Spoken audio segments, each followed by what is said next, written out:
जय श्री राम।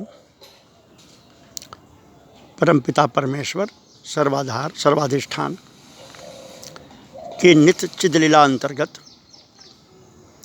आज बहुत सुंदर विषय परमात्मा की प्रेरणा से प्रारंभ होने जा रहा है। ब्रह्म निरूपण अर्थात ब्रह्म तत्व क्या है, या तत्व निरूपण भी कह सकते हैं। राम निरूपण, भगवत निरूपण। तत्व क्या है, स्वरूप क्या है परमात्मा का, जिसको ब्रह्म कहते हैं।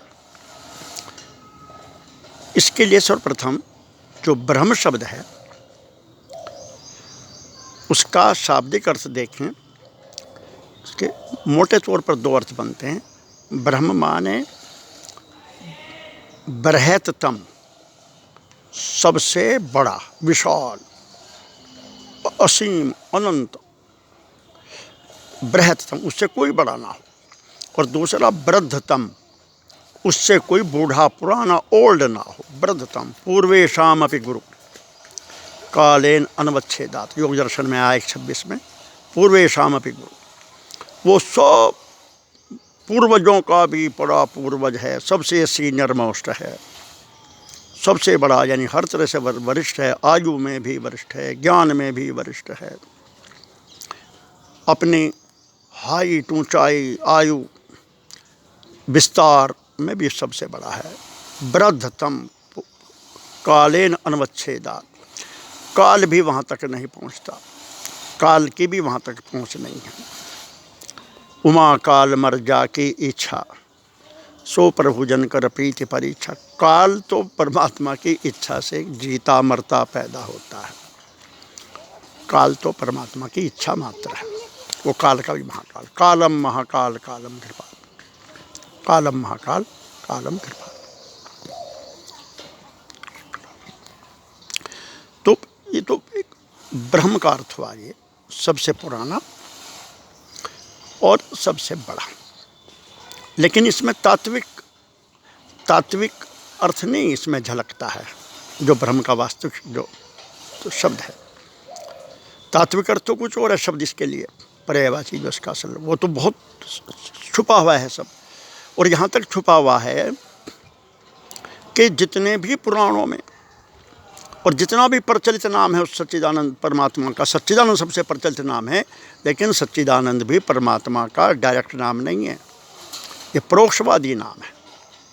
परोक्षवाद, चूँकि परोक्ष प्रिया इव ही देवा, ऐतरेय 1:3-14 उपनिषद कहता है।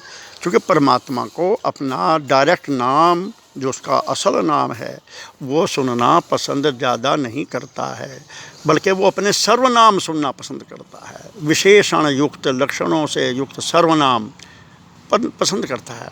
जैसे आप लोग भी, कोई भी अपना जो उनका नाम होता है असल, वो सुनना पसंद नहीं करता आपस की वार्ता में, चर्चा में, स्तुति में। कोई भी वो अपने विशेषण और सर्वनाम सुनना पसंद करते हैं। जैसे कोई भी कहेंगे उनको मान्यवर, श्रीमान, महोदय, भगवान, गुरुजी, बाबूजी, सर, चौधरी साहब, मान्यवर आदि आदि आदि। तो ये सर्वनाम नाम नहीं सुनना पसंद करता। ऐसे ही परमात्मा भी अपना जो उनका एक्चुअल नाम है उसका ज़्यादा प्रयोग सुनना पसंद नहीं करते।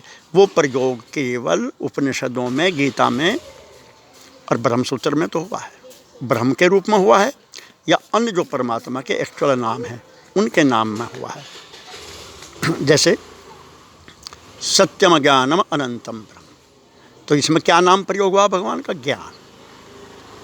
गीता जी के 13-17 में ज्योतिषामपि तज्ज्योति तमसे परम उच्यते ज्ञानम ज्ञेयम ज्ञानगम्यम हृदय सर्वस्य विस्मृतम। वो ज्ञान है, मात्र है, ज्ञान, ज्ञान घन है। रामचरितमानस में भी जगह जगह आया ज्ञान घन। ज्ञान अखंड एक सीतावर, माया बस जीव सचराचर। ज्ञान घन, चिदानंद में देह तुम्हारी। लेकिन परमात्मा का जो सबसे ज़्यादा प्रचलित नाम है, जबकि परोक्ष नाम है, वो है सच्चिदानंद। और ये सच्चिदानंद नाम ना उपनिषदों में है, ना ब्रह्मसूत्र में है, ना गीता जी में है। ये बड़ी विलक्षण उसकी बात है। सच्चिदानंद नाम नहीं है वहाँ पर, ये पुराणों का नाम है। ये सब पुराणों से चला है। जैसे श्रीमद् भागवत में महात्म में जो पद्म पुराण का है, प्रथम अध्याय का पहला जो श्लोक है महात्म का, सच्चिदानंद रूपाय विश्व उत्पत्ति आदि हेतुवे तापत्रय विनाशाय श्री कृष्णाय वयम नुमः। तो वहाँ सच्चिदानंद आया, अन्य बहुत आया, जगह जगह पुराणों में आया। तो पुराणों से ये नाम चला है। जबकि जो ज्ञान मार्गी जितने मतांतर हैं ज्ञान मार्गी हैं वो, लेकिन सब सच्चिदानंद का प्रयोग करते हैं। भगवान का जो वास्तविक नाम एक्चुअल है उसका नाम का प्रयोग भी कोई नहीं करता है। और परमात्मा की एक कौतुक तो यह है लीला कि उसके नाम को बहुत तो जानते ही नहीं। बहुत सारे संप्रदाय मतांतर जो ज्ञान मार्गी हैं वो परमात्मा का वास्तविक नाम परमात्मा उनको बताते भी नहीं है। कमाल की लीला है भगवान की पर्दे की। बस सच्चिदानंद सच्चिदानंद। अब सच्चिदानंद का अर्थ उनको कोई नहीं मालूम। सच्चिदानंद तो एक ऐसा नाम है उनकी दृष्टि में जैसा किसी व्यक्ति का नाम हो। व्यक्ति के नाम भी लोग रखने लगे। बहुत से संत महात्माओं ने नाम रख रखे अपने, स्वामी सच्चिदानंद सरस्वती, सच्चिदानंद गिरी। तो सच्चिदानंद तो एक नाम हो गया, अर्थ उसमें किसी को नहीं मालूम क्या अर्थ है। सच्चिदानंद, बस सच्चिदानंद। तो ये पौराणिक नाम है, उनमें नाम नहीं आया। असल नाम जो उनमें आया है उसकी आज केवल चर्चा करके छोड़ देंगे। वो नाम है ज्ञप्ति, संवित, बोध, अद्वै ज्ञान, चिन्ह मात्र, चिन्ह, सिद्ध। ये उसके असल नाम है। इनकी चर्चा कल के उसमें करेंगे। धन्यवाद। जय श्री राम।